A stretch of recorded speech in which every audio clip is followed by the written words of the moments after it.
पहली खबर विदेश से देखिए, क्योंकि तूफान ने तबाही मचाई है। कौन सा तूफान? रगासा तूफान के असर ने समुद्री लहरों की ताकत बढ़ा दी है। हांगकांग से हैरान कर देने वाली तस्वीरें सामने आई हैं। तूफान का खतरा कितना बड़ा है, ये तस्वीरें बयां करने के लिए काफी हैं। 60 सेकंड में पूरी रिपोर्ट देखिए।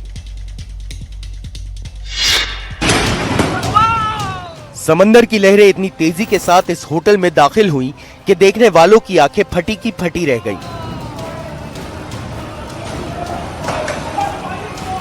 शीशे का ग्लास डोर टूटकर जमीन पर पड़ा था। अंदर मौजूद कर्मचारियों को सोचने का भी मौका नहीं मिला। इस शख्स को पानी बहा ले गया।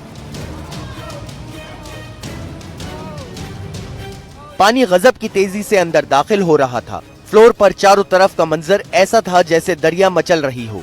लोग अपने आप को बचाते हुए इधर उधर खड़े थे। अंदर रखा काफी सारा सामान बर्बाद हो गया। ऐसे हालात में किसी का बस नहीं चलता। सिर्फ और सिर्फ एहतियात बरता जा सकता है। कुदरत का अपना निजाम है।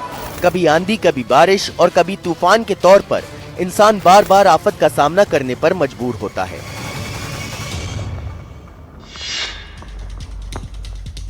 दक्षिणी चीन में रगासा तूफान कहर बरपा रहा है। डराने वाली तस्वीरें सामने आ रही हैं। जो यहाँ खतरनाक तूफानी हवाओं के साथ भारी बारिश हो रही है और कई लोग अपने आप को बचाते हुए नजर आए। देखिए रिपोर्ट।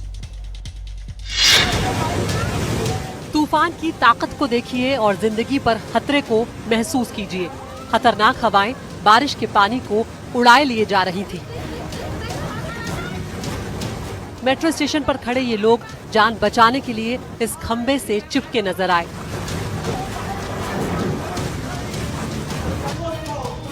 सड़क का हाल देखिए, ऐसा लग रहा है जैसे ये तूफान सब कुछ उड़ा ले जाएगा। जो सामने आया अपनी जान से जाएगा।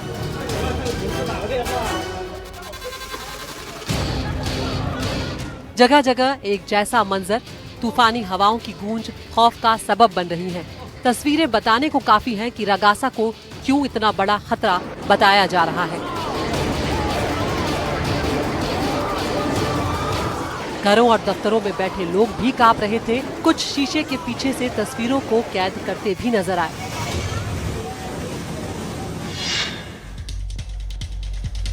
और वहीं देखिए, रगासा का असर चीन में भी खूब देखा जा रहा है। वहां के दक्षिणी भाग में इसकी तीव्रता बहुत ज्यादा है।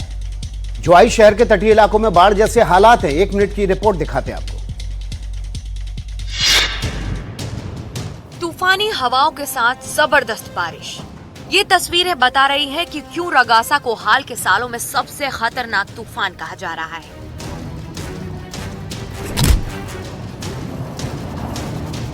पर्ल नदी के मुहाने पर बसे इस द्वीप का नक्शा बदल गया है। जमीन कहाँ थी, टीले कहाँ पर थे, कुछ समझ में नहीं आ रहा। शहर हर तरफ बस पानी का कब्जा है। ये कीमती गाड़ियां लहरों में हिचकोले खा रही थीं। हटाया जाना मुमकिन नहीं था और हटाकर भी वहां ले जाया जाता। तस्वीरों में नजर आ रहे होटल और रेस्टोरेंट हमेशा गुलजार रहते थे। रगासा ने सारी रौनक छीन ली है। तूफान का एक सुनिश्चित समय है। आज खतरा है, कल नहीं होगा, लेकिन यहाँ जिंदगी की गाड़ी को पटरी पर लौटने में वक्त लगेगा। महाराष्ट्र की बात कर लेते हैं। बाढ़ का कहर थमने का नाम नहीं ले रहा है। धाराशिव जिले में बारिश के बाद लोगों की मुश्किलें बढ़ गई हैं। सबसे ज्यादा नुकसान किसानों का हुआ है। देखिए, मेहनत कशों की फसलें बर्बाद हो गई हैं, जिससे उनके ऊपर रोजी रोटी का संकट भी मंडराने लगा है। बाढ़ का ऐसा कहर इस बार लोगों पर बरपा है जो थमने का नाम नहीं ले रहा। घरों में पानी, खेतों में पानी, सड़कें तालाब में बदल गई, तो कहीं सड़क ही गायब है। ये तस्वीरें महाराष्ट्र के धाराशिव जिले की हैं। बारिश के बाद आई भयंकर बाढ़ ने यहाँ लोगों का जीना दोभर कर दिया है। मंजारा नदी में बाढ़ से खेती को भारी नुकसान हुआ है। किसानों की सालों की मेहनत बह गई है। कपास और सोयाबीन की फसल बर्बाद हो गई है। खेतों के आसपास लगे सोलर पैनल भी उखड़े हुए नजर आए। आसपास के गांवों को भारी नुकसान हो रहा है और लोगों का जीना मुश्किल हो गया है। हालांकि सरकार ने किसानों से उनके नुकसान की भरपाई का पूरा मुआवजा देने का वादा किया है, लेकिन वो मेहनत जो एक किसान फसल उगाने के लिए करता है, वो कोई भी मुआवजा नहीं लौटा पाएगा। खेत पानी से लबालब हैं, लेकिन अफसोस ये पानी खेतों को सींच नहीं रहा, बल्कि बर्बाद कर रहा है। देखिए, महाराष्ट्र के लिए चिंता की बात है कि अब एक बार फिर से भारी बारिश का दौर शुरू होने वाला है।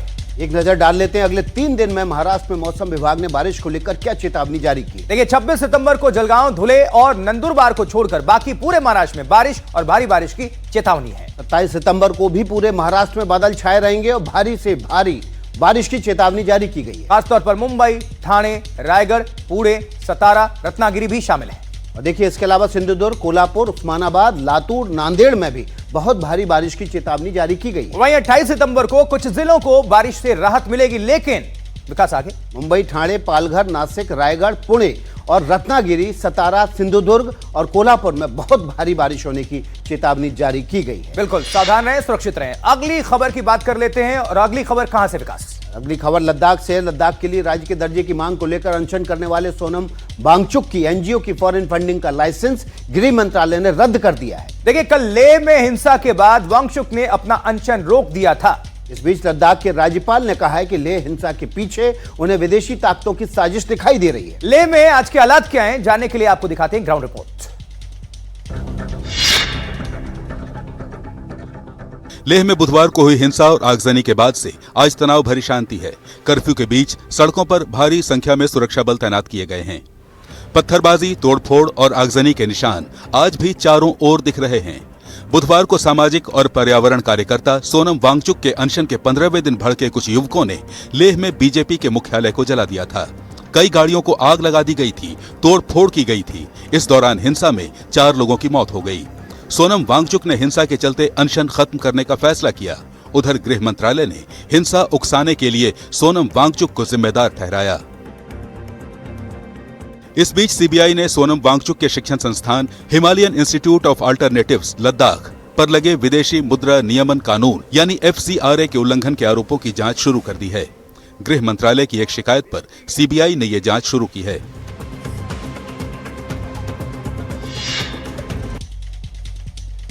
और अब खबर गुजरात से। गुजरात की राजधानी गांधीनगर के एक गांव में बुधवार की रात गरबा का उत्सव अचानक पत्थरबाजी और आगजनी में तब्दील हो गया। जांच के मुताबिक एक सोशल मीडिया पोस्ट के बाद यह हिंसा भड़की। पुलिस ने अब तक 60 उपद्रवियों को गिरफ्तार किया है।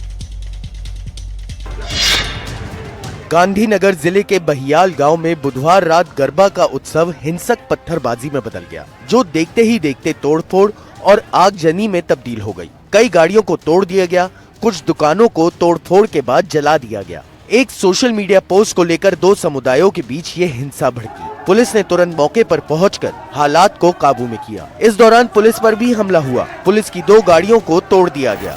अभी तक टोटल 60 से ज्यादा लोगों को राउंड अप किया गया है और बाकी के तपास अभी जारी है। टोटल देखा जाए तो अभी तक 4 जितनी दुकानों में आग चंपी की घटना बनी है और अराउंड 4 से 5 गाड़ियों में को भी नुकसान है। रात में हुई आगजनी का धुआं सुबह तक उठ रहा है। बिजली की इस दुकान में रखा सारा सामान उपद्रवियों ने जला दिया। 60 लोग गिरफ्तार किए गए हैं, बाकी की तलाश जारी है। फिलहाल इलाके में तनाव भरी शांति है, भारी पुलिस बल तैनात है। और अब बात उत्तराखंड की कर लेते हैं। उत्तराखंड के रुद्रपुर में सरदार भगत सिंह डिग्री कॉलेज में बवाल हो गया। छात्र संघ चुनाव के नामांकन के दौरान कॉलेज के गेट पर छात्र नेताओं के 2 गुट आमने सामने आ गए और इस दरमियान दोनों गुटों में जमकर मारपीट हुई। और इतना ही नहीं, इस बीच एक युवक ने तमंचे से फायरिंग कर दी।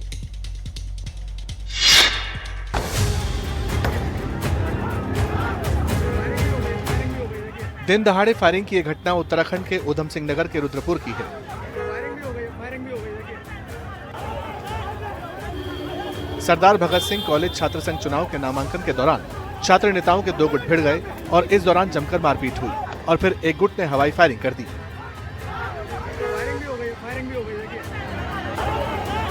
फायरिंग के बाद कॉलेज गेट पर हड़कंप मच गया। सूचना मिलने पर पुलिस भी पहुंची और दोनों गुटों के छात्रों को हटाया गया। पुलिस ने घटना में इस्तेमाल हथियारों की तलाश शुरू कर दी है। छात्र संघ चुनाव को लेकर 5 दिन पहले भी रुद्रपुर के बगवाड़ा में फायरिंग की घटना सामने आई थी, जिसमें एक युवक के पैर में गोली लगी थी।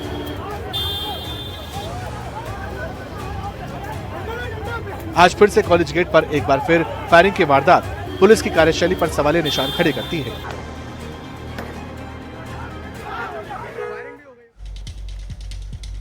और अब खबर राज कुंद्रा और शिल्पा शेट्टी से जुड़ी हुई, क्योंकि 60 करोड़ रुपए की धोखाधड़ी का यह पूरा मामला है। धोखाधड़ी मामले में मुंबई की आर्थिक अपराध शाखा ने जांच में एक नया खुलासा किया है। देखिए, सूत्रों के मुताबिक राज कुंद्रा ने रकम पत्नी शिल्पा शेट्टी की कंपनी के खाते में ट्रांसफर किए थे। राज कुंद्रा ने पत्नी शिल्पा शेट्टी की कंपनी के खाते में 15 करोड़ रुपए जो ट्रांसफर किए थे, वो क्यों किए थे, ये अब आप जानिए। सूत्रों के मुताबिक जल्द शिल्पा शेट्टी को पूछताछ के लिए समन भी भेजा जा सकता है। 15 करोड़ की रकम विज्ञापन के एवज में ट्रांसफर किए गए थे। इसकी भी जांच हो रही है कि शिल्पा ने पति राज कुंद्रा को इतना बड़ा बिल किन वजहों से दिया। जांच में यह भी पता चला है कि 60 करोड़ में से कुछ रकम सिस्टर कंपनियों के अकाउंट्स में भी ट्रांसफर की गई थी। और इस केस में रेजोल्यूशन पर्सनालिटीज ने जांच के लिए जरूरी डॉक्यूमेंट्स उपलब्ध नहीं कराए हैं। सूत्रों के मुताबिक इस हफ्ते के अंत तक राज कुंद्रा को भी दोबारा सम्मन भेजकर पूछताछ की जा सकती है। अगली खबर का रुख कर लेते हैं, और अगली खबर कहां से जुड़ी हुई है आशुतोष?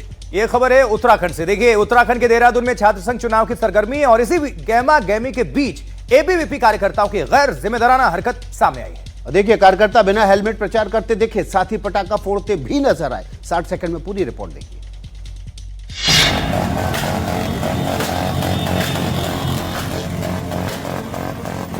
ये देश के वो युवा हैं जिनका ख्वाब है कि वो आगे चलकर देश की बागडोर अपने हाथों में लेंगे, यानी इन्हीं युवाओं के हाथों में भारत का भविष्य होगा।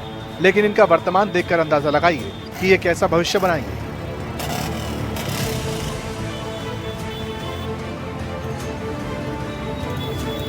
तस्वीरें देहरादून की हैं, जहां छात्र संघ चुनाव का प्रचार प्रसार चल रहा है और एबीवीपी के कार्यकर्ता सचिवालय और पुलिस हेडक्वार्टर के ठीक सामने झुंड बनाकर पहुंचे हैं। ये कार्यकर्ता बिना हेलमेट मोटरसाइकिल पर सवार हैं। पूरे रास्ते शोर शराबा हो रहा है और बीच बीच में पटाखे भी फोड़े जा रहे हैं।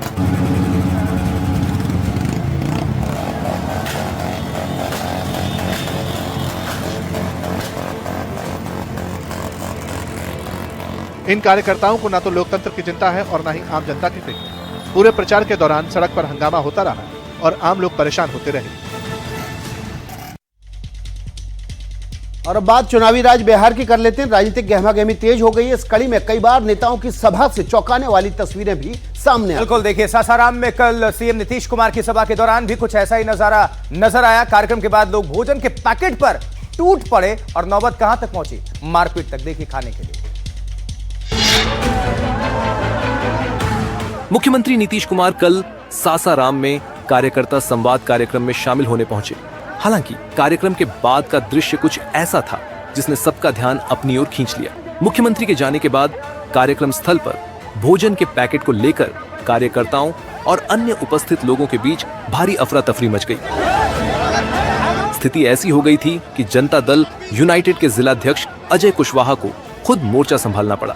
उन्हें एक पिकअप वैन पर सवार होकर अपने हाथों से भीड़ के बीच पूरी सब्जी और बूंदी के पैकेट बांटते देखा गया।